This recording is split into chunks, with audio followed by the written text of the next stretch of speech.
మరి ఏం చేసినారు దేవుడు? వాళ్ళు పాపం చేసి దేవునికి విరోధంగా జీవించినప్పుడు దేవుడు వాళ్ళని ఆ స్థలం నుంచి తీసివేసి బబులోను దేశానికి వాళ్ళని చెరగా పంపించినాడు.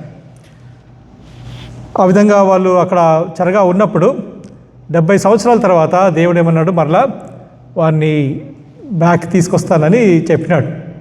సో ఆ విధంగా 584లో BC 584లో వారిని చెరగా తీసుకెళ్ళినారు. అయితే 444 BC ఆ టైంలో దేవుడు నెహెమ్యాకి ఈ యొక్క వారిని వెనక్కి తీసుకురావడానికి వారికి ఆ యొక్క మనసులో ఆ యొక్క డిజైర్ని, ఆశని కలిగించిన వాడుగా ఉన్నాడు. ఆయన ఆ స్థలంలో రాజుకి ఒక కప్ బేరర్, అంటే ఫుడ్ ఇచ్చేవాడుగా ఉన్నాడు. అటువంటి స్థితిలో ఉన్నప్పుడు ఎప్పుడైతే నెహెమ్యాకు యెరూషలేము యొక్క గోడలు శిథిలావస్థలో ఉన్నాయి, పడిపోయినాయి అని తెలిసినప్పుడు ఆయన ఎంతగానో బాధపడి దుఃఖపడి దేవునికి ప్రార్థన చేసి దేవుని దగ్గర పర్మిషన్ తీసుకొని ఆ స్థలం నుంచి ఆ యెరూషలేము స్థలానికి వెళ్ళినవాడుగా ఉన్నాడు. అక్కడికి వెళ్ళి ఏం చేశాడు? ఆయన 3 రోజులు ఆ స్థలాన్ని అంతా చూశాడు. చూసిన తర్వాత అక్కడ ఉన్నటువంటి లోకల్స్ని, అక్కడ ఉన్నటువంటి స్థానికులందరినీ జమ చేసి వారిని ఉత్తేజపరిచి మనము ఈ యొక్క యెరూషలేము యొక్క గోడల్ని మనం కడదామని చెప్పినాడు. ఈ యొక్క యెరూషలేము చుట్టూ గోడలు చాలా ప్రాముఖ్యమైనవి, ఎంతో ఇంపార్టెన్స్ ఉన్నది కదా.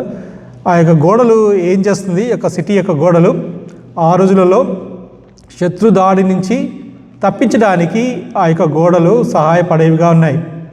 అంతేకాకుండా ఎప్పుడైతే గోడలు ప్రతిష్టంగా ఉంటాయో, బలంగా ఉంటాయో, ఆ యొక్క సిటీలో ఉన్న వారికి అది ప్రొటెక్షన్ దయచేయడమే కాకుండా వారికి శాంతి సమాధానాలు దయచేసేదిగా ఉంటుంది. అంతేకాకుండా ఎప్పుడైతే శాంతి సమాధానాలు ఆ సిటీలో ఉంటాయో అక్కడ వ్యాపారం, కామర్స్ కూడా బాగా ఉండేదిగా ఉంటుంది. ఆ విధంగా అన్ని విషయాల్లో కూడా అభివృద్ధి కలిగిన పట్టణంగా ఉంటుంది. దానికోసమే ఈ యొక్క ప్రకారం లేకుంటే ఈ యొక్క గోడలు అనేది చాలా ఇంపార్టెంట్. అందుకే నెహెమ్యా ఏం చేస్తున్నాడు? మళ్ళా తిరిగి వెళ్ళి ఆ యొక్క గోడల్ని కట్టాలని ఆయన అక్కడికి వెళ్ళినాడు. మనము లాస్ట్ టైం మనం చూసినట్లయితే ఆ యొక్క యెరూషలేములో 10 గోడలకి 10 గేట్స్ ఉండటం మనం చూసాం కదా. 10 గేట్స్ మనం చూసాం. 10 గేట్స్లో ఫస్ట్ 5 గేట్స్ మనం చూసాం. ఆ యొక్క పిక్చర్ మనం చూసినట్లయితే ఈ విధంగా ఆ యెరూషలేం పట్టణం ఉంది, సిటీ ఉంది, రైట్. మొదటగా షీప్ గేట్ నుంచి రాయబడింది. 3వ అధ్యాయంలో మనం చూసినట్లయితే 3వ అధ్యాయం 1వ వచనంలో ఆ యొక్క షీప్ గేట్ లేకుంటే గొర్రెల గుమ్మం అని రాయబడింది, రైట్. తర్వాత కౌంటర్ క్లాక్ వైజ్, తర్వాత ఫిష్ గేట్ కదా, చేప ద్వారం, తర్వాత ఓల్డ్ గేట్ పాత ద్వారం, తర్వాత వ్యాలీ గేట్, రైట్. ఇవన్నీ మనము చూసిన వరంగా ఉన్నాం, రైట్. ఫిష్ గేట్ అంటే ఏమని చూసాం? ఫిష్ గేట్ యొక్క ప్రాముఖ్యత ఏంటిది? ఫిష్ గేట్ అంటే అది యేసు ప్రభుకి సూచనగా ఉంది కదా. మనము జాన్ చాప్టర్ 5లో మనము చూసాం ఆ ఫిష్ గేట్. యేసు ప్రభు వారు అక్కడికి వచ్చినప్పుడు అక్కడ ఉన్నటువంటి ఒక వ్యక్తి 38 years అక్కడ ఆ యొక్క వ్యాధితో బాధపడుతున్నప్పుడు ఆ యేసు ప్రభు వచ్చి ఆయనని తన పరుపు ఎత్తుకొని పొమ్మని చెప్పినాడు. ఆ విధంగా చెప్పినప్పుడు యూదులకి ఏమైంది? కోపం వచ్చింది. ఎందుకంటే అది సబ్బాత్ దినం, సబ్బాత్ దినం పని చేయకూడదు కదా. మరి ఈయన ఎందుకు ఈ విధంగా చెప్తున్నాడు? ఈయన నిజంగా దేవుడి నుంచి వచ్చిన వ్యక్తియా లేకుంటే నిజంగా ప్రవక్తనా అని వాళ్ళు ఆయనని ప్రశ్నించే వారిగా ఉన్నారు. సో ఆ విషయంలో మనము ఆ చాప్టర్లో చూసినట్లయితే ఇక 2 విషయాల్లో వారికి కోపం కలిగింది. ఒకటి ఏంటంటే సబ్బాత్ దినము ఆయన బ్రేక్ చేసినాడు. సెకండ్ ఏమన్నాడంటే నేను దేవునికి సమానంగా అయిన వాడిని, తను దేవునితో సమానంగా చేసుకున్నందుకు వారికి కోపం వచ్చింది. తర్వాత అనేక విషయాలు మనం చూసాం కదా. ఏ విధంగా అనేక మంది ఆయన గురించి సాక్ష్యం ఇచ్చినారు, యేసు ప్రభు గురించి సాక్ష్యం ఇచ్చినారు కదా. ఆ యొక్క జాన్ ద బ్యాప్టిస్ట్ సాక్ష్యం ఇచ్చినాడు. తర్వాత తన యొక్క క్రియలు ఆయన గురించి, ఆయన దేవుడి కుమారుడని సాక్ష్యం ఇచ్చినాడు. అంతేకాకుండా ప్రభు అయిన దేవుడు ఆయన నా దగ్గర నుంచి వచ్చినాడు, లేకుంటే నాకు సమానుడు అని సాక్ష్యం ఇచ్చినాడు. అంతేకాకుండా ఆ యొక్క వాక్యం, దేవుని యొక్క వాక్యము ఆయన దేవుని కుమారుడని సాక్ష్యం ఇచ్చిందిగా ఉన్నది కదా. సో ఆ విధంగా మనము ఆ యొక్క 5th చాప్టర్ మనం చూస్తాం. ఇక ఇక షీప్ గేట్ యేసు ప్రభుకి సాదృశ్యం. షీప్ గేట్లో నుంచి యానిమల్స్ని తెచ్చి ఆ యొక్క దేవునికి ఆ యొక్క యానిమల్స్ సాక్రిఫైస్గా ఇచ్చేవారు. సో ఆ విధంగా వాళ్ళ పాపాలకి క్షమాపణ కలిగి దేవుని సన్నిధిలోకి వెళ్ళగలిగే ఆ యొక్క ప్రివిలేజ్ వాళ్ళకి ఉండేదన్నమాట. సో ఆ విధంగా వాళ్ళ పాపాలు క్షమించబడ్డానికి వారి యొక్క గొర్రెపిల్ల రక్తాన్ని వాళ్ళు చిందించేవారు. అయితే యేసు ప్రభు వారు కూడా ఈ లోకంలోకి ఎందుకు వచ్చినాడు? ఆయన మన పాపాలను క్షమించడానికి, మన గురించి చనిపోవడానికి ఆయన ఈ లోకంలోకి వచ్చినాడు కదా. ఒక సబ్స్టిట్యూట్గా, ఒక సాక్రిఫైస్గా, ఒక ఇన్నోసెంట్ బ్లడ్, ఒక ఎప్పుడైతే గిల్టీ బ్లడ్ కోసము ఆయన యొక్క సబ్స్టిట్యూట్గా వచ్చి ఆయన శిలువలో మరణించిన వాడుగా ఉన్నాడు. సో అది షీప్ గేట్ యొక్క సాదృశ్యం. సెకండ్ మనము ఫిష్ గేట్ చూసాం కదా. ఫిష్ గేట్ ఏం చూస్తుంది? అక్కడ వ్యాపారం కదా. అనేకలు వారి యొక్క చేపలు అమ్మడానికి రావాలంటే ఆ ఫిష్ గేట్ నుంచి రావాలి. సో ఆ విధంగా వచ్చి వారి యొక్క అక్కడ స్థలంలో వాళ్ళు వ్యాపారం చేయాలి కదా. అది దేనికి సాదృశ్యంగా ఉందంటే అది ఒక వాక్యం యొక్క ఇవాంజలిజం కదా, వాక్యం యొక్క ప్రకటనకి సాదృశ్యంగా ఉంది. యేసు ప్రభు తన శిష్యులు ఆ విధంగా వాళ్ళు చేపలు పట్టడానికి వెళ్ళినప్పుడు యేసు ప్రభు వారిని తన సేవకై పిలిచిన వాడుగా ఉన్నాడు కదా. మిమ్మల్ని మనుషులు పట్టు జాలరుగా నేను చేస్తానని అని చెప్పినాడు. ఆ విధంగా ఆ యొక్క ఫిష్ గేట్ దేనికి సృష్టిస్తుందంటే ఇట్ టాక్స్ అబౌట్ ఇవాంజలిజం కదా. తర్వాత ఓల్డ్ గేట్ గురించి చూసాం మనం. ఓల్డ్ గేట్లో ఏముంటుంది అక్కడ? సో ఆ యొక్క ఊరి పెద్దలు అక్కడ కూర్చొని అనేకులకి వారు సమస్యలు తీర్చేవారుగా ఉన్నారు, అనేకులకి జ్ఞానాన్ని ఇచ్చేవారుగా ఉన్నారు కదా. సో అంతేకాకుండా మనము బోయాజ్ గురించి చూసినాం. రూతు బోయాజ్ వారి యొక్క పెళ్ళి కావాలంటే, అది న్యాయ విధంగా జరగాలంటే ఆ విషయాలు చర్చించడానికి ఆయన ఆ యొక్క ఓల్డ్ గేట్ దగ్గరికి వెళ్ళి అక్కడ నుంచొని ఆ ఎల్డర్స్తో మాట్లాడిన తర్వాత ఆమెని పెళ్లి చేసుకునేవాడుగా ఉన్నాడు కదా. తర్వాత మనం వ్యాలీ గేట్ చూసాం. వ్యాలీ గేట్ ఈ యొక్క Jerusalem it's on the mountain top కదా. So it is surrounded by 3 different valleys. So వ్యాలీస్ని ఏం సూచిస్తుందంటే ఇట్ టాక్స్ అబౌట్ మన యొక్క శ్రమలు, రైట్. మనం ఎప్పుడైతే దేవుని గురించి నించుంటామో అప్పుడు కలిగే శ్రమల గురించి అవి యొక్క సూచనగా ఉన్నాయి. అయితే ఆ శ్రమలో దేవుడు ఏ విధంగా సహాయం చేస్తున్నాడో ఆ విషయాలు కూడా మనం చూసాం. దావీదు అనేక శ్రమల గుండా వెళ్ళినప్పుడు దావీదు తన కీర్తనల 23 కీర్తనలో నేను even though I walk in the shadow of valley of death I fear no evil, right. అతను తన జీవితంలో ఆ యొక్క లోయ అనేక అనే ఆ యొక్క స్థితిలో నుంచి వెళ్ళినప్పుడు ఆయన దేవుని యొక్క హస్తాన్ని చూసిన వాడుగా ఉన్నాడు.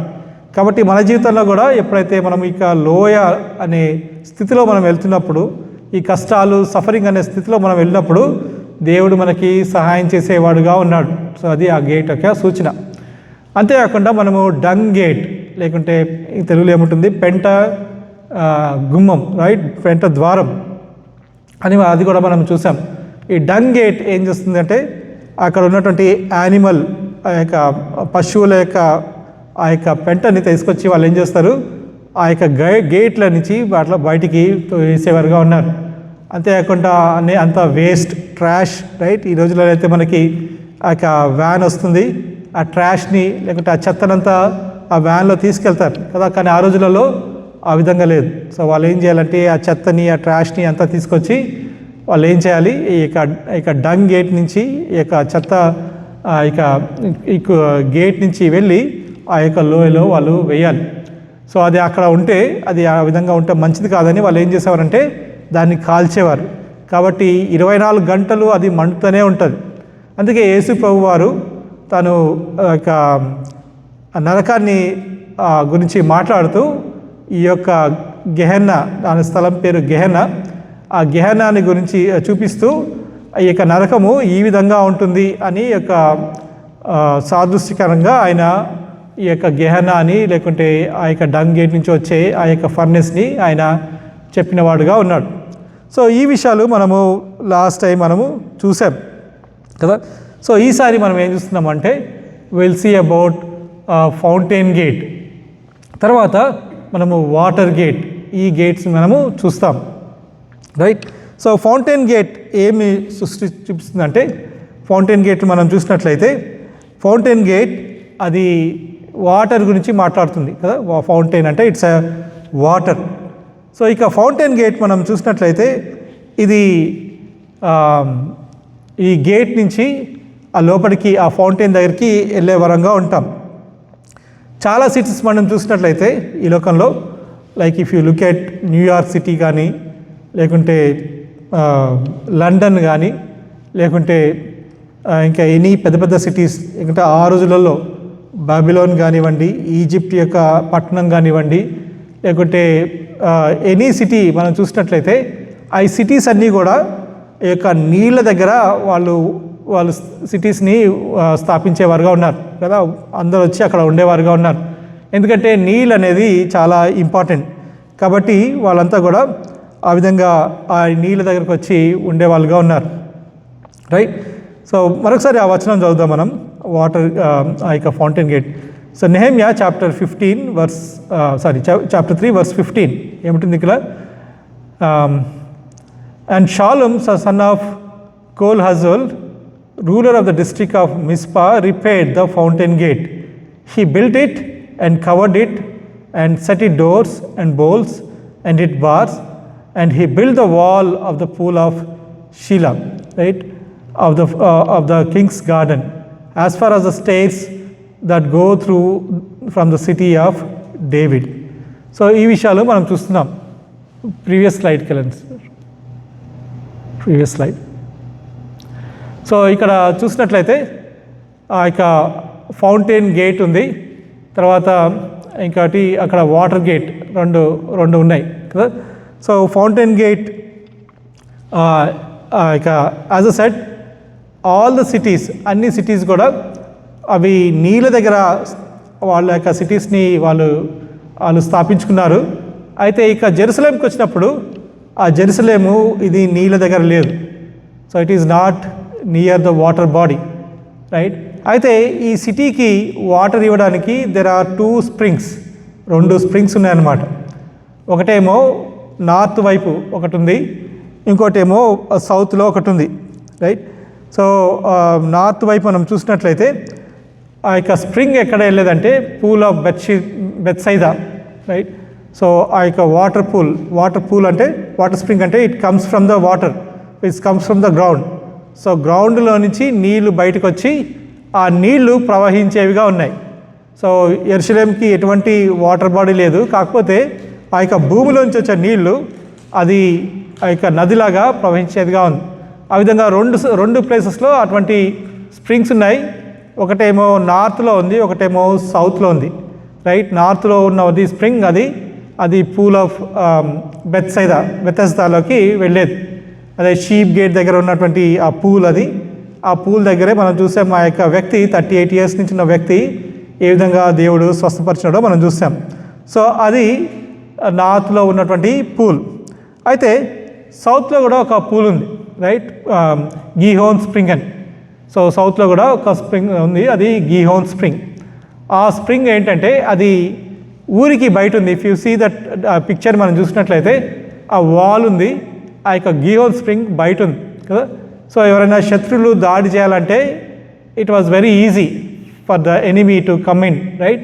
సో శత్రువు ఏం చేయొచ్చు, దాడి చేయాలంటే, వాళ్ళని ఓడించాలంటే ఆ యొక్క నీళ్ళని కట్ చేసినట్లయితే సిటీలోకి ప్రవహించకుండా, అప్పుడు ఏమవుతుంది, ఆ యొక్క సిటీలో ఉన్న వాళ్ళంతా దాహానికి వాళ్ళు తట్టుకోలేకుండా వాళ్ళు ఈజీగా ఓటమిని అంగీకరించే వాళ్ళుగా ఉన్నారనమాట. సో అందుకని ఒక రాజు, ఆయన పేరు ఏంటంటే హెజ్కియా అనే రాజు ఏం చేశాడో మనం చూద్దాం. హెజ్కియా చాప్టర్ 2 Chronicles chapter 32 verse 30 చూద్దాం. 2 Chronicles chapter 32 verse 30 ఎవరైనా తీసిన వాళ్ళు చదవండి. 2వ దినవృత్తాంతములు 32:30.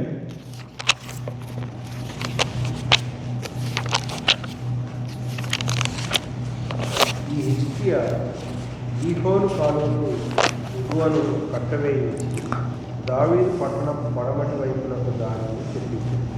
హిజ్కియా తాను పూనుకొనిన సర్వప్రయత్నములు ఎందరూ వృద్ధి పొందారు. సో ఆయన ఏం చేశాడంటే ఆ యొక్క టనల్స్ని తవ్వించి అది ఆ టనల్స్ నుంచి ఆ ఊరి బయట ఉన్నటువంటి ఆ యొక్క నీళ్ళని ఆ యొక్క స్ప్రింగ్ని ఆయన సిటీలోకి తెచ్చినవాడుగా ఉన్నాడు. ఆ విధంగా తెచ్చి ఎక్కడ పెట్టాడంటే ఎక్కడికి వచ్చిందంటే అది pool of Siloam, right? Pool of షిలోమ్లో ఆ యొక్క నీళ్ళు అండర్ గ్రౌండ్ టనల్స్ ద్వారా ఆ యొక్క నీళ్ళని ఆ యొక్క పూల్లోకి తెచ్చినాడు. తద్వారా ఆ సిటీలో ఉన్న వాళ్ళందరికీ నీళ్ళు ఒక అవసరతలు తీర్చడానికి ఆ విధంగా ఆయన తెచ్చినవాడుగా ఉన్నాడు, రైట్? ఈ యొక్క పూల్ ఆఫ్ షిలోమ్, రైట్, మనం ఎక్కడ చూస్తామంటే జాన్ చాప్టర్ 9, రైట్, వర్స్ 35లో మనము ఆ విషయాలు పూల్ ఆఫ్ షిలోమ్లో మనం చూస్తాం. జాన్ చాప్టర్ 9 వర్స్ 16 ఒకసారి చూద్దాం. అక్కడ ఒక వ్యక్తి ఉన్నాడు. ఆయన ఎవరంటే గుడ్డి వ్యక్తి, పుట్టినప్పటి నుంచి గుడ్డి అతను, రైట్? అంటే he was Born blind. So that person ఆయన ఏం చేసినాడు, అక్కడ ఉన్నప్పుడు యేసు ప్రభు ఆయన దగ్గరికి వెళ్ళేసి ఆయనని ఏమన్నాడంటే ఆయన ఉమ్మి తీసి మట్టిలో కలిపి అది ఆయన కళ్ళ మీద పెట్టి ఆయన ఏమన్నాడు, నువ్వు వెళ్ళి ఈ షిలోమ్ యొక్క నీటి ఆ పూల్లో వెళ్ళి మీరు కడుక్కున్నట్లయితే మీకు దృష్టి వస్తుందన్నప్పుడు ఆయన వ్యక్తి వెళ్ళి ఆ విధంగా చేసినప్పుడు తనకి నిజంగానే ఆ దృష్టి వచ్చిందనమాట. సో ఆ మెరకిల్ మనము చూస్తాం. ఆ మెరకిల్ ఎక్కడ జరగబడింది? పూల్ ఆఫ్ షిలోమ్లో మనము అక్కడ జరిగిందనమాట. So that's the importance of the pool of Siloam. ఈ యొక్క పూల్ ఆఫ్ షిలోమ్ను మనము చూసినట్లయితే ఇంకా అనేక విషయాలు మనము ఈ యొక్క సిగ్నిఫికెన్స్గా మనము చూడవచ్చు. ఈ యొక్క పూల్ ఆఫ్ షిలోమ్ మనము జాన్ చాప్టర్ 7 వర్స్ 37 చూద్దాం. యోహాను సువార్త 7:37లో మనం చూసినట్లయితే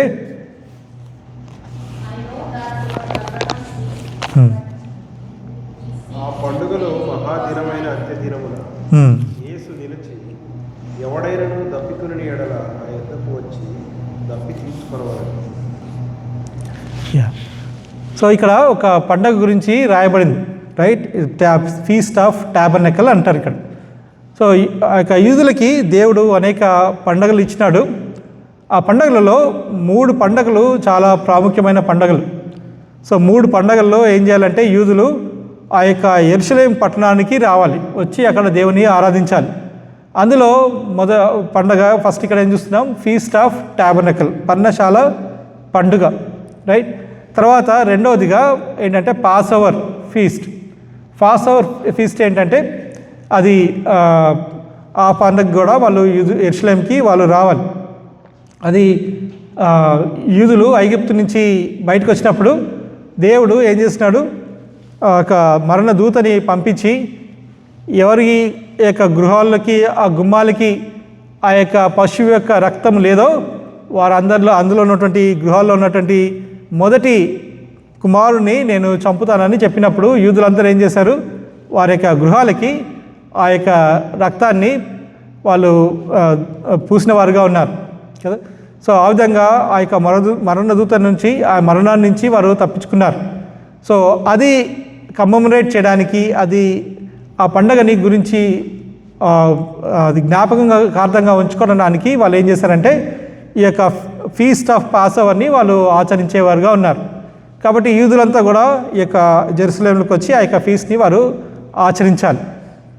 మూడవదిగా అది ఇంపార్టెంట్ పండుగ ఏంటంటే పెంతెకోస్తు పండుగ, రైట్? పెంతెకోస్తు పండుగ 50 దినాల తర్వాత జరుగుతుంది. ఆ యొక్క పెంతెకోస్తు పండుగలో మనం చూసాం, మనకు తెలుసు యాక్ట్స్ చాప్టర్ 2లో పరిశుద్ధాత్మ దేవుడు వారి మీదకి వచ్చి వారి హృదయాల్లో ఉండి వారిని దేవుని బిడ్డలుగా ఏ విధంగా వారు మార్చబడ్డారో ఆ యొక్క పెంతెకోస్తు ఆ యొక్క పండుగ ద్వారా సమయంలో దేవుడు అదంగా వారిని చేసినాడు. కాబట్టి ఈ 3 పండుగలు చాలా ఇంపార్టెంట్ ఫెస్టివల్స్. అయితే ఇక ఫీస్ట్ ఆఫ్ టాబర్నకల్ లేకుంటే పర్ణశాల పండుగ 8 డేస్ 8 రోజులు జరగబడుతుంది. సో 7 రోజులు వాళ్ళు ఏం చేస్తారంటే వారి ఒక ప్రీస్ట్ ఆయన యొక్క గోల్డర్ పిక్చర్ అంటే ఒక జగ్గు, పెద్ద జగ్గు ఒకటి తీసుకొని ఆ యొక్క పూల్ ఆఫ్ షిలోమ్లోకి వెళ్ళేసి ఆ నీళ్ళు తెచ్చి ఆ నీళ్ళని తీసి మరలా వాళ్ళు ఏం చేసేవారంటే ఆ యొక్క టెంపుల్ దగ్గర ఆ నీళ్లు పారవేసేవాళ్ళు అనమాట. సో ఆ విధంగా 7 రోజులు వాళ్ళు చేసేవాళ్ళు. 8th డే వాళ్ళు ఏం చేసేవాళ్ళు అంటే 8th డే వాళ్ళు ఈ విధంగా వాళ్ళు దేవుని యొక్క వాక్యాన్ని చదువుకుంటూ ఆ విధంగా చేస్తారు. So let's look at Isaiah chapter 12 verse 2 and 3 చూద్దాం. యెషయా గ్రంథము 12వ అధ్యాయము 3 నుంచి 6 వరకు మనము చూద్దాం. సో ఈ యొక్క పర్ణశాల పండుగ ఏం చేస్తారంటే 8వ దినాన వారి యొక్క వాక్యాన్ని చదువుతూ వాళ్ళు ఆ విధంగా చేస్తారు. కావున మీరు ఆనందపడి రక్షణాధారమైన బావులలో నుండి నీళ్లు చేరుకోదు. ఆ దినమున మీరు ఇలా ఉంది, యెహోవాను స్తుతించుడి, ఆయన నామమును ప్రకటించుడి, జనములలో ఆయన క్రియలను ప్రచురము చేయండి, ఆయన నామము ఘనమైనదని జ్ఞాపకములకు తెచ్చుకోండి. యెహోవాను గురించి కీర్తన పాడండి, ఆయన తన మహాత్మ్యమును వెల్లడిపరచండి. భూమి అంతటను ఇది తెలియకూడదు. సియోను నివాసి ఉత్సాహమని బిగ్గరగా చేయదు. నీ మధ్యనున్న ఇశ్రాయేలు యొక్క పరిశుద్ధ దేవుడు ఘనుడై ఉన్నాడు. సో మీ మధ్య ఇశ్రాయేలు దేవుడు ఘనుడై ఉన్నాడు. సో ఆ విధంగా వారు ఆ విధంగా వాక్యాన్ని చదివి ఆ విధంగా చేసినప్పుడు యేసుక్రీస్తు ప్రభువారు ఆ సమయంలో వారి మధ్య ఉండి ఆయన ఈ విధంగా అంటున్నాడు. మళ్ళీ ఒకసారి మనం జాన్ చాప్టర్ 7కి వెళ్దాం. 37 నుంచి 39 వరకు మనం చూద్దాం. యేసు ప్రభు ఆ టైంలో ఆయన ఏమంటున్నాడో మనం చూద్దాం.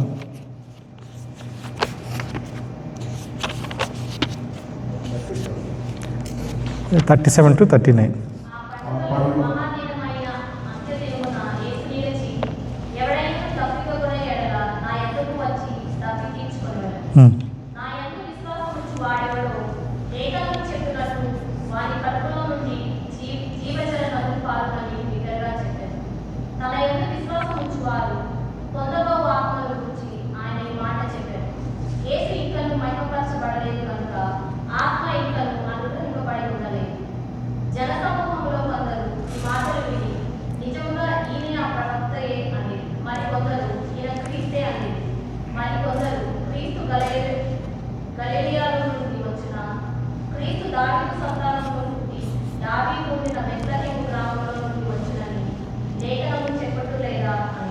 చాలు సిస్టర్, థ్యాంక్ యూ.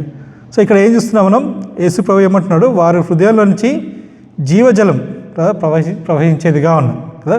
ఎవరైతే యేసు ప్రభుని నమ్ముతారో, అంగీకరిస్తారో, తన బిడ్డలుగా చేసుకుంటారో వారి హృదయంలో నుంచి ఇక జీవజలం ప్రవహించేదిగా ఉన్నది కదా.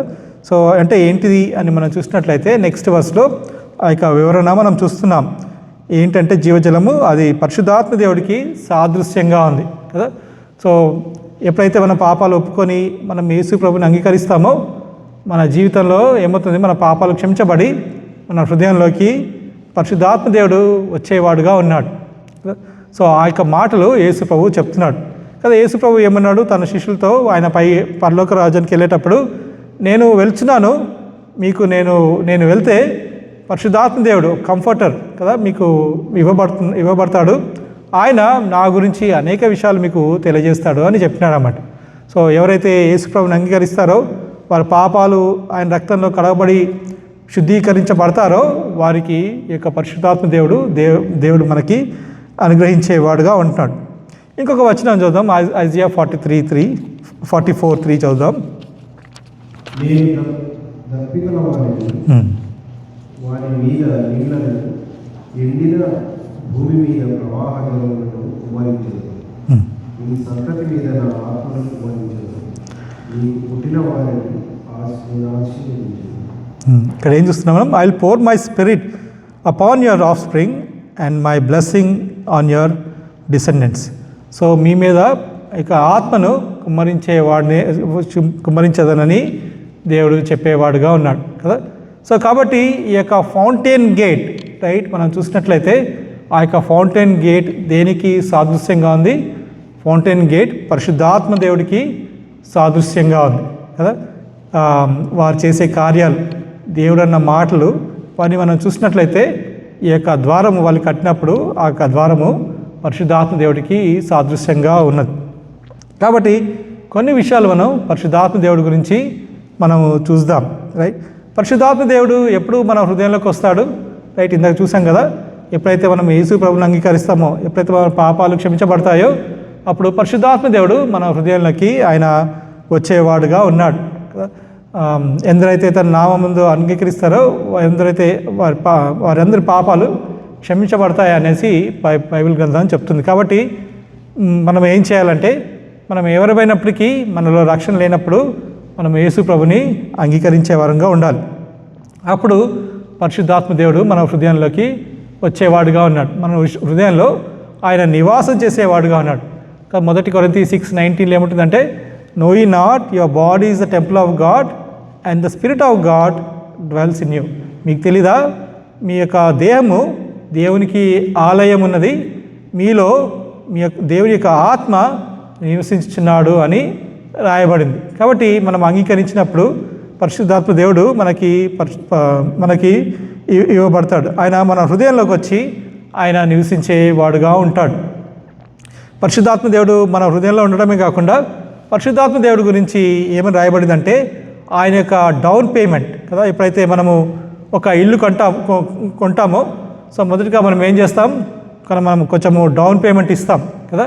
అంటే ఈ యొక్క ఇల్లు నాది, ఎప్పుడైతే దీన్ని కన్స్ట్రక్షన్ అయిపోతుందో అప్పుడు నేను వచ్చి ఈ ఇంట్లో నేను ఉంటాను అని మనం ఏం చేస్తున్నామంటే, అది మన పేరు మీద రాసుకునే వారంగా ఉన్నాం కదా.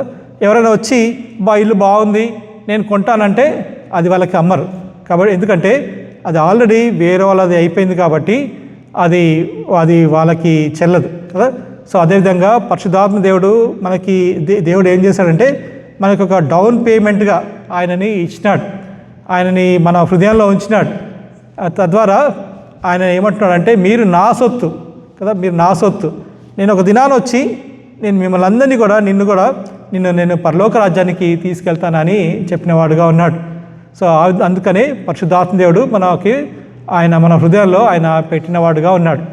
అంతేకాకుండా పరిశుద్ధాత్మ దేవుడి ద్వారా మనల్ని ఆయన సీల్ చేసిన వాడుగా ఉన్నాడు. అంటే మీరు nobody can take you, right, ఎవరు కూడా మిమ్మల్ని నా నుంచి మీరు తీసుకెళ్ళలేరు అని పరిశుద్ధాత్మ దేవుడు మనల్ని యేసు ప్రభుకి మనల్ని ముద్ర వేసిన వాడుగా ఉన్నాడు. అందుకే ఎప్పుడైతే మనము యేసు ప్రభు వస్తాడో అప్పుడు తన బిడ్డలైన వారు, రైట్, పరిశుద్ధాత్మ కలిగిన వారందరూ కూడా ఆయనతో పాటు పరలోక రాజ్యానికి వెళ్ళేవారుగా ఉన్నారు. అంతేకాకుండా పరిశుద్ధాత్మ దేవుడు ఏం చేస్తున్నాడంటే, మన హృదయంలో ఉండి మనకి టెస్టిఫై చేస్తున్నాడు.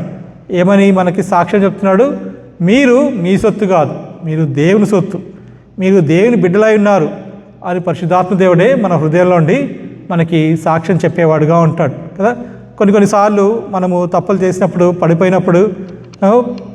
పడిపోయినప్పటికీ పరిశుద్ధాత్మ దేవుడు మనకి ఏం చెప్తుంటాడు, మీ హృదయంలో నిజంగా పరిశుద్ధాత్మ దేవుడు ఉన్నట్లయితే, సరే నువ్వు పొరపాటు చేసావు కాబట్టి దేవుని దగ్గర క్షమాపణ అడుగు, నీ యొక్క దేవుడు నీ దగ్గర నుంచి నన్ను తీసివేయడు కదా, నువ్వు దేవుని యొక్క బిడ్డవే ఉన్నావు, ఎందుకంటే మీ పాపాలన్నీ యేసుక్రీస్తు రక్తంలో కడగబడ్డాయి, you need to set right, నువ్వు సరి చేసుకొని దేవుని సన్నిధిలో మళ్ళా రాని పరిశుద్ధాత్మ దేవుడు మనతో మాట్లాడేవాడుగా ఉంటాడు. కాబట్టి పరిశుద్ధాత్మ దేవుడు ఏం చేస్తున్నాడు, మన హృదయంలో ఉండి మనము దేవుని బిడ్డలమై ఉన్నామని ఆయన మనకి చెప్పేవాడుగా ఉన్నాడు. అంతేకాకుండా పరిశుద్ధాత్మ దేవుడు మన హృదయంలో ఉండి ఏం చేస్తున్నాడు, మన గురించి ఆయన ప్రార్థన చేసేవాడుగా ఉన్నాడు. అనేక సార్లు మనకి తెలియనప్పటికీ పరిశుద్ధాత్మ దేవుడు మన గురించి ప్రార్థన చేసేవాడుగా ఉన్నాడు. అందుకే మనము దేవునిలో మనం ఇంకను ఉండగలుగుతున్నాం, దేవునిలో ఇంకను మనం జీవించగలుగుతున్నాం, ఆయన చేసినటువంటి కార్యాలను బట్టి, ఆయన చేసినటువంటి ప్రార్థనలు బట్టి. కాబట్టి పరిశుద్ధాత్మ దేవుడు మన హృదయంలో ఉండి మనల్ని ఆయన తన కార్యాలు జరిగించేవాడుగా ఉన్నాడు. అంతేకాకుండా పరిశుద్ధాత్మ దేవుడు ఏం చేస్తున్నాడు, దినదినము మన స్వభావాన్ని ఆయన మార్చేవాడుగా ఉన్నాడు, right, he is changing our nature day by day. So that is very important కదా. అంతేకాకుండా ఆయన ఏం చేస్తున్నాడు, ఆయన ఒక గ్యారంటీగా, రైట్, ఒక గ్యారంటీగా ఉన్నాడు. ఆయన మనని పరలోక రాజ్యానికి తీసుకెళ్ళడానికి ఆయన ఒక గ్యారంటీగా ఉన్నాడు కదా. అది ఏం సూచిస్తుందంటే, నిజంగా యేసు ప్రభు ఒక దినాన వస్తాడు, రైట్, ఒక దినాన వచ్చి మనల్ని తీసుకెళ్లేవాడుగా ఉన్నాడు, రైట్. ఈ యొక్క బల్ల కూడా అదే సూచనగా ఉంది కదా.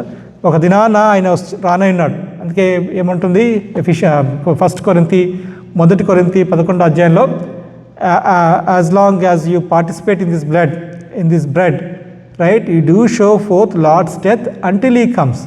ఆయన వచ్చే పర్యంతం వరకు మీరు ఈ విధంగా చేయుడని రాయబడింది. అంటే ఎందుకు రాయబడింది అంటే ఆయన నిజంగా వస్తున్నాడు, ఒక దినాన్ని వస్తున్నాడు. కాబట్టి మీరు సరి చేసుకోండి, సరిగా ఉండండి కదా. దేవుడు నిజంగా వచ్చేవాడుగా ఉన్నాడు. కాబట్టి మన జీవితాలు ఆయనకి సరైన విధంగా ఉండాలి. సో ఈ విషయాలు మనకి పరిశుద్ధాత్మ దేవుడు నేర్పించేవాడుగా ఉన్నాడు. అంతేకాకుండా మన స్వభావాన్ని ఆయన మార్చేవాడుగా ఉన్నాడు. మనకి పరలోక రాజ్యానికి వెళ్ళే గ్యారంటీ కూడా ఆయన ఇచ్చేవాడుగా ఉన్నాడు. మన జీవితాన్ని బట్టి కాదు, మన గొప్పతనాన్ని బట్టి కాదు, మనం చేసే కార్యాలను బట్టి కాదు.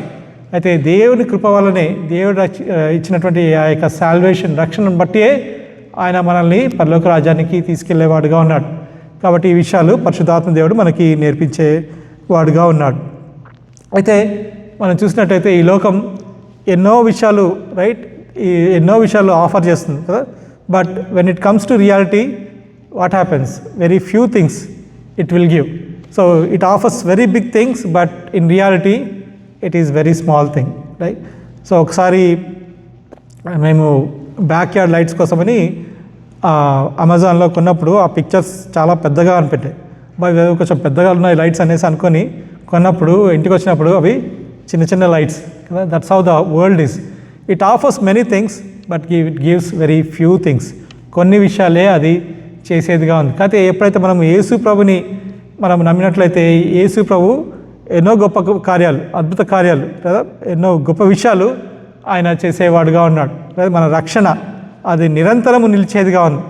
మనలో పరిశుద్ధాత్మ దేవుడు నిరంతరంగా ఉండేవాడుగా ఉన్నాడు. కాబట్టి ఈ యొక్క రక్షణని పరిశుద్ధాత్మ దేవుడు మనం చేసే జీవితంలో చేసే కార్యాలని మనము నిర్లక్ష్యము చేయకూడదు కదా. ఓల్డ్ టెస్టిమెంట్లో మనం చూసినట్లయితే పరిశుద్ధాత్మ దేవుడు ఏం చేస్తున్నారు అక్కడ, ఆయన కొన్ని రోజులు కొన్ని సందర్భాల్లో కొంతమంది మీదకి ఆయన వచ్చి తన కార్యాన్ని జరిగించి ఆయన వెళ్ళిపోయిన వాడుగా ఉన్నాడు. మన దావీదుని చూసినట్లయితే దావీదు జీవితంలో కూడా ఆయన వచ్చి వెళ్ళిపోయిన వాడుగా ఉన్నాడు. సంసోను జీవితంలో కూడా అదేవిధంగా చూసాం కదా. అంతేకాకుండా సౌలు జీవితంలో కూడా అదేవిధంగా చూసాం.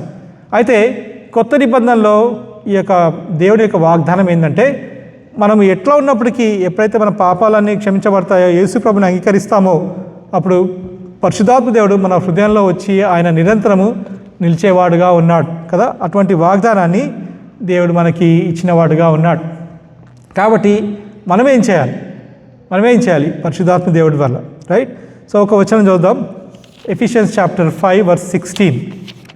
ఎఫెసీయుల గ్రంథము 5వ అధ్యాయము 16వ వచనం చదవండి. అంటే బీ నాట్ డ్రంక్.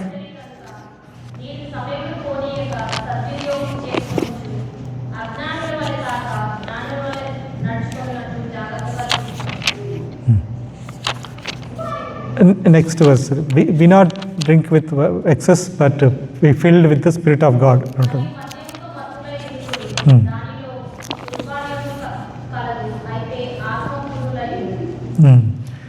ఆత్మ పూర్ణులై ఉండండి, filled with the spirit of God. So that's what we need to do, right?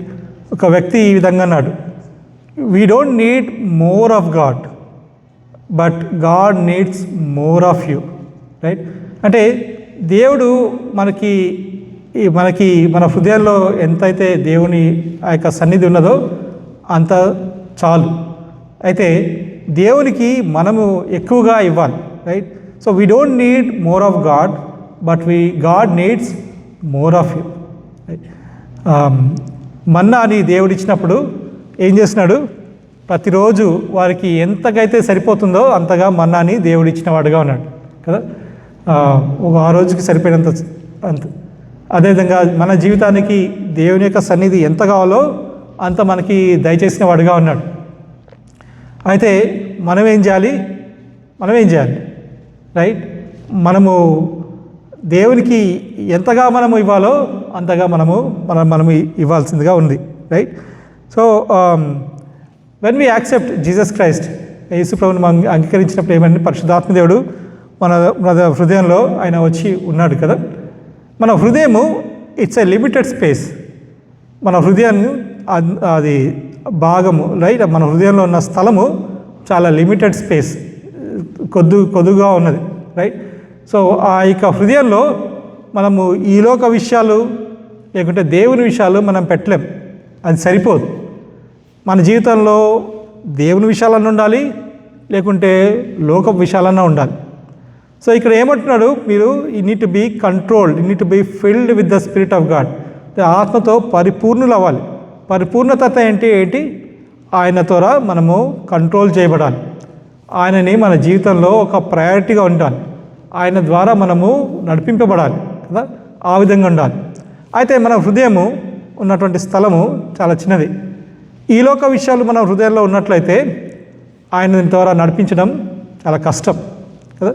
So either you need to have, మనకి దేవుని విషయాలన్నా మన హృదయంలో ఉండాలి, లేకుంటే ఈ లోక విషయాలన్నా మన హృదయంలో ఉండాలి. రెండు ఉండలేవు, ఆ స్థలంలో అంత స్థలం లేదు రైట్. ఇప్పుడు మీ యొక్క ప్రయారిటీ లేకుంటే మనం చూస్తాం కదా, చాలామంది మనుషులు చాలా విషయాల ద్వారా వాళ్ళు నడిపింపబడతారు, ఎందుకంటే వాళ్ళ హృదయంలో అవి ఉన్నాయి కాబట్టి. కొంతమంది వాళ్ళ హృదయంలో డబ్బు యొక్క ఆశ ఎక్కువ ఉందంటే అది వాళ్ళ హృదయాన్ని అది కంట్రోల్ చేసేదిగా ఉంది కదా. కొంతమందికి కార్లు అంటే పిచ్చి, కొంతమందికి ఇల్లు అంటే పిచ్చి, కొంతమందికి జాబ్ అంటే పిచ్చి రైట్, కొంతమందికి రైట్ జ్యువెలరీ అంటే పిచ్చి రైట్. అవన్నిటి ఉండడంలో తప్పులేదు, కానీ అది వారి జీవితాన్ని కంట్రోల్ చేసేదిగా ఉంటే అది కష్టం కదా. సో చాలామంది గొప్ప వ్యక్తులు మనం చూసినట్లయితే వారి యొక్క జీవితాలు రైట్, లేకుంటే వాళ్ళ ఫ్యామిలీ నాశనానికి కావడానికి కారణం ఏంటంటే వారి యొక్క ఓన్ ప్రయారిటీస్ రైట్. కొంతమందికి ఫేమస్ కావాలనే ఆ యొక్క ఆశ, అది వాళ్ళని ఏం చేసింది, కంట్రోల్ చేసి ఆ విధంగా నడిపించింది. అందుకోసమే ఏమైంది, వారి యొక్క ఫ్యామిలీకి ప్రయారిటీ ఇవ్వకుండా అనేకులు గొప్పవాళ్ళు మీరు చూసినట్లయితే వాళ్ళు దేవర్ డివోర్స్డ్ కదా. సో వాళ్ళు సింగిల్గా ఉన్నారు, లేకుంటే ఎన్నో కష్టాలు గుండా వెళ్ళినారు, ఎందుకంటే because they made their priorities irrespective of their family priorities. ఆ విధంగా వాళ్ళు ఉన్నారు కాబట్టి ఆ విధంగా వారి జీవితం సాగింది. ఒక ఇల్లు మనం కొన్నట్లయితే, సపోజ్ మనం ఒక ఇల్లు ఉందనుకోండి, ఆ ఇంట్లో ఒక సోఫా ఉంది, అది పాతగా అయిపోయింది. అయితే కొత్త సోఫా మీరు కొన్నారంటే ఏం చేస్తారు? కొత్త సోఫా పాత సోఫా రెండు పెట్టుకుంటారా? పెట్టుకోరు కదా. ఆ విధంగా పెట్టుకుంటే స్థలమే ఉండదు, సరిపోదు. సో మనం ఏం చేయాలి, ఇప్పుడు ఆ పాత సోఫాని తీసివేస్తే అప్పుడు కొత్త సోఫాకి స్థలం సరిపోతుంది కదా. సో కొన్నిసార్లు ఏమవుతుంది, ఇంట్లో ఒక వస్తువు మనం తీస్తే ఉంటే ఇతరులకి నచ్చదు కదా. ఆ కలర్ నాకు ఇష్టము, లేకంటే ఆ సోఫా నాకు చాలా ఇష్టము, మా అమ్మ వాళ్ళు ఇచ్చారు ఈ సోఫా, నేను తీయను అని అంటారు కదా. So it becomes a friction right, and ultimately we take that out and కొత్త సోఫాని మనం పెట్టేవారుగా ఉంటాం. అదేవిధంగా మన జీవితంలో ఈ లోక విషయాలు మన జీవితంలో ఉన్నట్లయితే మనం ఏం చేయాలి, అవి తీసివేయాలి. దేవునికి అయిష్టమైనవి, దేవునికి విరోధంగా ఉన్నాయి, మనల్ని కంట్రోల్ చేసేవి రైట్, అవి ఉన్నట్లయితే అవన్నీ తీసివేసి దేవుని ఆత్మకి మనము స్థలాన్ని ఇవ్వాల్సిన వరంగా ఉన్నాం రైట్. అది ఓపెన్ చేసినప్పుడు ఏమవుతుంది, దేవుని యొక్క ఆత్మ ఆ స్థలంలో వచ్చి నివసించేవాడుగా ఉన్నాడు రైట్. ఆ విధంగా మన జీవితంలో ఈ లోక సంబంధమైనవి తీసివేసి దేవుని యొక్క ఆత్మ ద్వారా నింపబడినప్పుడు మనం ఏమవుతాం, దేవుని యొక్క కంట్రోల్లో, దేవుని యొక్క ఆధీనంలో, దేవుని యొక్క ప్రయారిటీస్ మనము చేసే వారంగా ఉంటాం కదా. కొన్ని విషయాలు ఇందాక అన్నట్టుగా కొన్ని విషయాలు it's hard to take it out right, అవి తీయడానికి చాలా కష్టం. ఫర్ ఎగ్జాంపుల్ రైట్, మనము చూస్తూ ఉన్నాం రీల్స్ కొన్నిసార్లు 10 minutes 5 minutes టైం ఉంటే స్టార్ట్ చేసి it takes half an hour 1 hour 2 hours కూడా వెళ్ళే టైం అని. సో చాలాసార్లు ఎందుకు ఇంత టైం వేస్ట్ చేశాను, ఎందుకు ఇవి చూస్తున్నాను అనుకుంటానే ఉంటాం. But again people will do that right, because they are addicted, they are controlled by those reels right. ఆ రీల్స్ ఏం చేస్తున్నాయి, వాళ్ళని కంట్రోల్ చేసేవిగా ఉన్నారు. అయితే యాజ్ అ క్రిస్టియన్ మనం ఏం చేయాలి, ఆ రీల్స్ని తీసివేయాలి రైట్. ఆ స్థలంలో దేవుని యొక్క ఆత్మకి మనకు చోటివ్వాలి. అది ఏ విధంగా జరుగుతుంది, దేవుని యొక్క ఆత్మకి ఏ విధంగా చోటిస్తాం, ఎప్పుడైతే ఆ స్థలాన్ని ఖాళీగా ఉంచకుండా ఆ స్థలంలో మేబీ గాడ్స్ వర్డ్, దేవుని యొక్క మాటలు చదవడం ద్వారా ఆ టైంలో, లేకుంటే దేవుని యొక్క పాటలు వినడం ద్వారా ఏం చేస్తున్నాం, దేవుని యొక్క సన్నిధి ద్వారా మనము ఆ స్థలాన్ని నింపే వరంగా ఉన్నాం. సో ఆ విధంగా anything that is not right that you think, అరే ఇది నేను సరైనది కాదు, ఇది నేను చేయకూడదు అని మన హృదయంలో అవి ఉన్నట్లయితే ఒక్కొక్కటిగా మనము తీసేసినట్లయితే పరిశుద్ధాత్మ దేవుడు ఆ స్థలాన్ని నింపినవాడై ఆ విధంగా మన జీవితాన్ని కంట్రోల్ చేసేవాడుగా ఉంటాడు కదా. సో అది ఆ విధంగా మనం ఏం చేస్తాం, we are will be filled with the spirit of God. So it's very important that we need to understand, we need to see, మనము అది సరైనది కాదని మనకు ఫస్ట్ అర్థం కావాలి కదా. సో అది అర్థం కావాలంటే మనం ఏం చేయాలి, ఫస్ట్ మనం హంబుల్ కావాలి, దీనులమై ఉండాలి. దేవుని సన్నిధిలోకి వచ్చి, ప్రభా నేను ఇది చేయలేకపోతున్నాను, నాకు ఇది ఇష్టం లేదు, అయితే నాకు సహాయం చేయండి అని మనం ఎప్పుడైతే దేవుడిని ప్రార్థిస్తామో అప్పుడు పరిశుద్ధాత్మ దేవుడు సహాయంతో వాటిని మనం తీసివేయగలే శక్తి మనకి దేవుడు ఇచ్చేవాడుగా ఉంటాడు. అయితే మనకై మనము ప్రయత్నిస్తే అది వర్కౌట్ కాదు కదా. So we need to be very careful. రీల్సే కాదు, anything that is controlling you, that is taking priority over you, that is influencing your life, right, then the word of God, then we need to take it out. మనం అది మన జీవితం నుంచి తీసివేసినప్పుడు ఏమవుతుంది, పరిశుద్ధాత్మ దేవుడు మన హృదయంలోకి వచ్చి ఆయన స్థలాన్ని ఆక్యుపై చేసి ఆ విధంగా నడిపించేవాడుగా ఉంటాడు. సో ఆ విధంగా మనము చేయాలి. దానికి ఫస్ట్ ఏం కావాలి, క్షమాపణ, రైట్, హ్యూమిలిటీ. ఎప్పుడైతే మనము హ్యూమిలిటీతోని దేవుని అడుగుతామో అప్పుడు ఏమవుతుంది, right, when humility comes in your heart, pride will go away, right, something has to go away. See మన హృదయం it is filled with many things, right, either it's godly things or worldly things. So when you bring something godly, right, then the worldly things will go away. So if you bring worldly thing into your life, then godly things will go away కదా. So మనకి ఉన్నటువంటి 24 అవర్స్లో మనం చూస్తాం, ఎప్పుడైతే ఈ లోకానికి ప్రాధాన్యత ఇచ్చినామో, లేకుంటే రీల్స్కి ప్రాధాన్యత ఇస్తే ఏమవుతుంది, మనం we may miss reading the Bible, word of God, right, we may miss so many other things, right. So we need to be careful for మనం దేనికి ప్రాధాన్యత ఇస్తున్నాం మన జీవితంలో, మన జీవితాన్ని ఏది కంట్రోల్ చేస్తుంది, రైట్. దేవుని యొక్క వాక్యాన్ని, దేవుని యొక్క ఆత్మ మనల్ని కంట్రోల్ చేసినట్లయితే అది మనకి ఎంతో మేలుకరంగా ఉంటుంది. ఆ విధంగా కాకుండా my way is highway, right, అంటే ఏమవుతుంది, దేవుని యొక్క ఆత్మని మనము we are grieving the spirit of God కదా. మనము దేవుని యొక్క ఆత్మని మనము నొప్పించే వారంగా ఉంటాం, రైట్. దేవుని ఆత్మని నొప్పించడం కాకుండా దేవుని ఆత్మను ఆర్పే వరంగా కూడా ఉంటాం. సో మన ప్రయారిటీస్ మనము వేరే దాని మీద సెట్ చేసినట్లయితే ఏమవుతుంది, దేవుడు ఇచ్చినటువంటి ఆ యొక్క గిఫ్ట్స్ని మనము గుర్తించలేకపోవచ్చు. And we may not be useful in the church. సంఘాల్లో మనము దేవుని గురించి మనము యూస్ఫుల్గా ఉండకపోవచ్చు, right. So what we are doing, what God has given, మనకు దేవుడు అయితే ఇది ఇచ్చినాడో మనం వాటిని ఆర్పే వరంగా ఉన్నాం కదా. సో కాబట్టి మనము దేవుని మనము నొప్పించకుండా ఉండాలంటే, దేవుని యొక్క ఆత్మని మనం ఆర్పకుండా ఉండాలంటే మనం ఏం చేయాలి, ఈ లోక సంబంధమైన విషయాలు తీసివేసి పరిశుద్ధాత్మ ద్వారా మన జీవితాలు నింపబడినట్లయితే అది మనకి మేలు, అంతేకాకుండా సంఘానికి కూడా మేలుకరంగా ఉంటుంది. సో మనం ఏం చూస్తున్నాం, ఫౌంటైన్ గేట్ అంటే, fountain gate it talks about holy spirit God కదా, పరిశుద్ధాత్మ దేవుడికి సాదృశ్యంగా ఉంది. సో ఇప్పుడు let's look at another gate, right. మనం ఇంకొక గేట్ని చూద్దాం and then we quickly close it. So ఇంకో గేట్ ఏంటిది, next gate, so water gate, right. Water gate మనం చూసినట్టయితే ఈ గేటు ఇది సౌత్ సైడ్ ఉంది. ఈ గేట్లో నుంచి వెళ్ళి వాళ్ళు నీళ్ళు తీసుకోవడానికి ఆ గేట్ని యూజ్ చేస్తారు. సో అది పిక్చర్ మనం చూసినాం కదా, అది పిక్చర్ ఇట్స్ షిలోమ్ పూల్, రైట్. ఎక్కడైతే యేసు ప్రభువు ఆ వ్యక్తిని వెళ్ళి కడుక్కోమని చెప్పినాడో అది ఒక ప్లేస్ అనమాట. So now we go to water gate. So water ఏంటిది, water it's for sustaining the health, right, sustaining life and also for cleansing, right. ఆ విషయాల్లో మనము వాటర్ని యూజ్ చేస్తాం. సో ఇక వాటర్ గేట్ మనం చూసినట్లయితే నెహెమ్యాలో ఆ యొక్క వాటర్ గేట్ దగ్గరికి వచ్చి వాళ్ళు బైబిల్ని ఆ యొక్క దేవుని వాక్యాన్ని చదివిన వారుగా ఉంటారు. చూద్దాం క్విక్గా.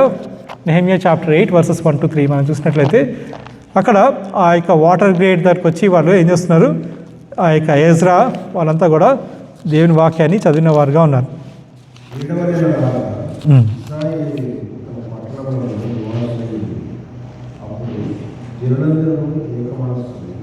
నీటి కుమ్మం నిలుచున్న మైదానంలో వచ్చి యెహోవా ఇశ్రాయేలుకు ఆజ్ఞాపించిన మోషే ధర్మశాస్త్రాన్ని ఎజ్రా అను శాస్త్రితో చెప్పగా యాజకుడైన ఎజ్రా 7వ మాసం మొదటి దినమున సొలొమోను దాని గ్రహింప శక్తి గల స్త్రీ పురుషులు కలిసిన సమాజం ఆ ధర్మశాస్త్ర గ్రంథం తీసుకుని వచ్చి నీటి మైదానంలో ఉదయం వరకు మధ్యాహ్నం వరకు పెరుగుతున్న ఆ స్త్రీ పురుషులకు తెలుగుతో వినగల వారిని చదివి వినిపించు వచ్చారు.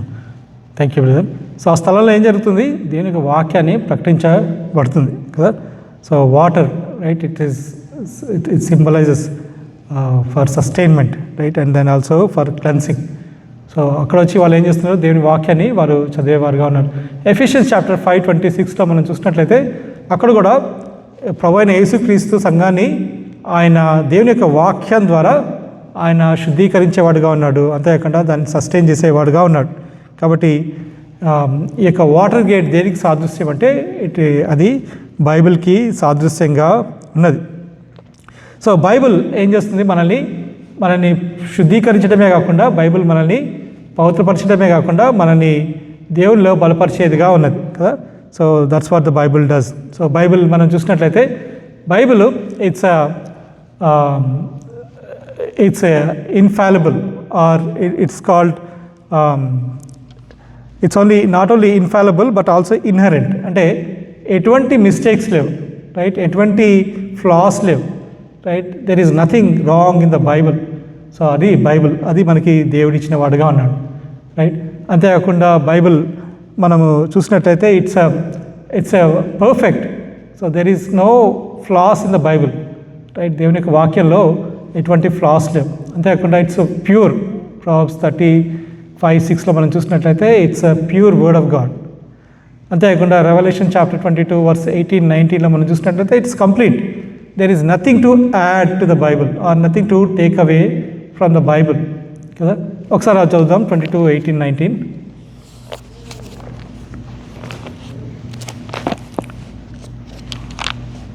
ఎవరైనా చదవండి 22:18-19.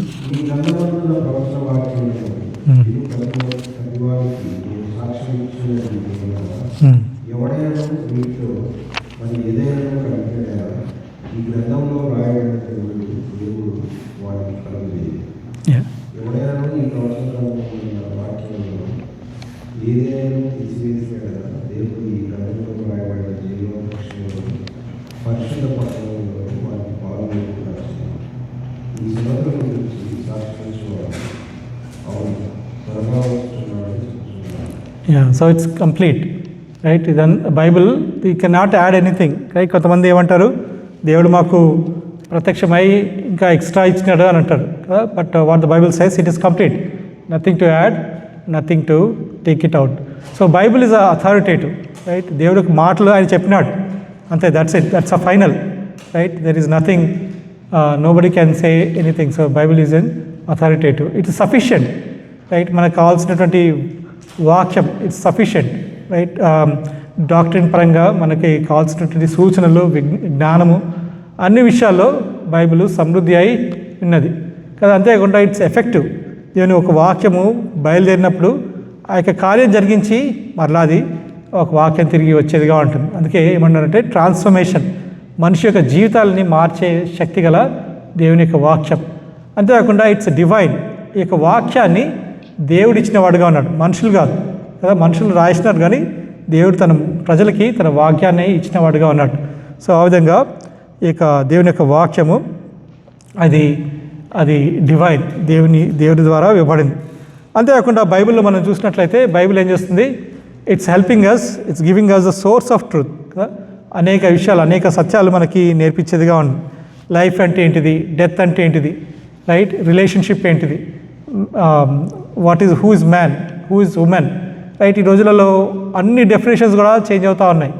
అయితే దేవుని యొక్క వాక్యం ఏం చేస్తున్నారు? ఇక ఆ యొక్క ట్రూత్ని మనకి బయలుదేరి చెప్పేదిగా ఉన్నారు కదా. So all the definitions we see in the Bible. అంతేకాకుండా it's a source of happiness. సంతోషంగా ఉండాలంటే మనం ఏం చేయాలి? బైబిల్ చదవాలి. దేవునికి ఇష్టానుసారంగా మనం జీవించినట్లయితే అది మనకి సంతోషాన్ని ఇచ్చేదిగా ఉంటుంది. ఫ్రూట్ ఆఫ్ స్పిరిట్ మనం చూసాం.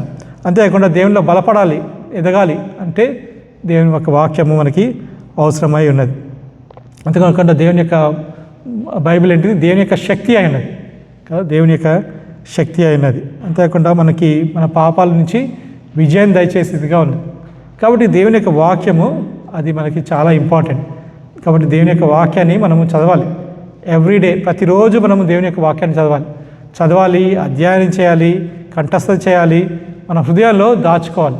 అప్పుడే దేవుడు తన కార్యాన్ని మన జీవితంలో జరిగించేవాడుగా ఉన్నాడు కదా, ఈ సత్యాలన్నీ మనకి నేర్పించేవాడుగా ఉన్నాడు.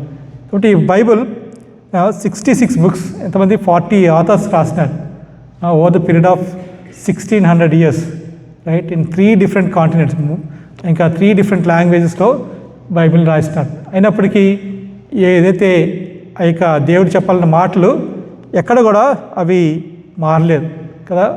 ఎవరు రాసిన వాళ్ళని కూడా ఒకరినొకరు కాంప్లిమెంట్ చేస్తూ రాయబడింది. అంతేకాకుండా దెర్ ఈజ్ నో కాంట్రడిక్షన్ కదా, ఎటువంటి కాంట్రడిక్షన్, తప్పులు కూడా లేవు. అన్నిట్లో కూడా కన్సిస్టెంట్గా ఉంది. ఒక సెంట్రల్ ఒక థీమ్ ఏంటంటే దేవుడు మనల్ని ప్రేమించి మనల్ని తన బిడ్డగా చేసుకోవడానికి యేసు ప్రభుని ఈ లోకానికి పంపించినాడు. So that's the theme of the Bible.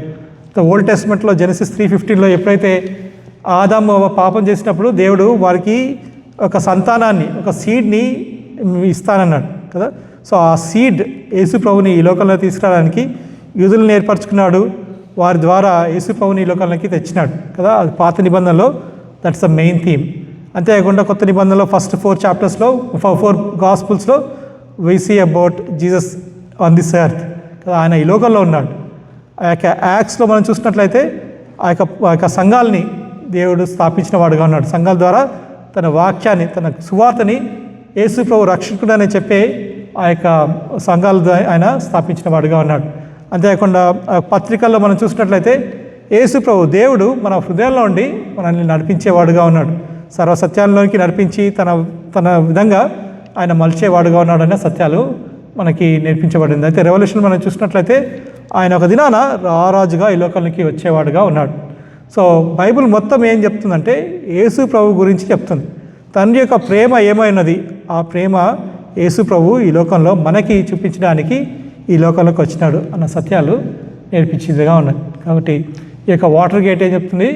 బైబిల్కి సాదృశ్యంగా ఉంది కదా. ఫౌంటైన్ గేట్ అది పరిశుద్ధాత్మకి సాదృశ్యంగా ఉంది. సో ఈ రెండు కూడా చాలా ఇంపార్టెంట్ కదా. రెండు దే గో టుగెదర్. ఎప్పుడైతే మనం రక్షణ పొందుతామో మన హృదయంలో పరిశుద్ధాత్మ దేవుడు వస్తాడు. అంతేకాదు మనం ఎప్పుడైతే వాక్యం చదువుతామో ఆ యొక్క పరిశుద్ధాత్మ దేవుడు వాక్యం ద్వారా మనతో మాట్లాడతాడు, మనకు అనేక సత్యాలు నేర్పించేవాడుగా ఉన్నాడు. కాబట్టి సో మనము పరిశుద్ధాత్మ దేవుడిని మనము దుఃఖపరచొద్దు, పరిశుద్ధాత్మ దేవుడిని మనము ఆర్పకూడదు. మనం ఏం చేయాలి? పరిశుద్ధాత్మ దేవుడితో మనము నింపబడి ఉండాలి. అంతేకాకుండా దేవుని యొక్క వాక్యాన్ని దినదినము మనము చదివే వారంగా ఉండాలి. ఆ విధంగా ఉన్నట్లయితే దేవుడు మనల్ని తన బిడ్డలుగా తన స్వరూపంలో మార్చి తనకి మహిమకరంగా ఉండేవారంగా చేసేవాడుగా ఉన్నాడు. సో ఇంతటితో నేను ముగిస్తాను. సో ఒక విషయం మనం చూడాల్సింది ఏంటంటే మన జీవితంలో ఏ విధంగా ఉన్నాం? మనము పరిశుద్ధాత్మ దేవుడిని దుఃఖపరుస్తున్నామా? మనము బైబిల్ చదువుతున్నామా? ఆ విధంగా ఉన్నట్లయితే, పరిశుద్ధాత్మ దేవుడిని దుఃఖపరిచేవారంగా ఉన్నట్లయితే మన పాపాలు ఒప్పుకొని దేవుని సన్నిధిలో మనము క్షమాపణ అడుగుదాం.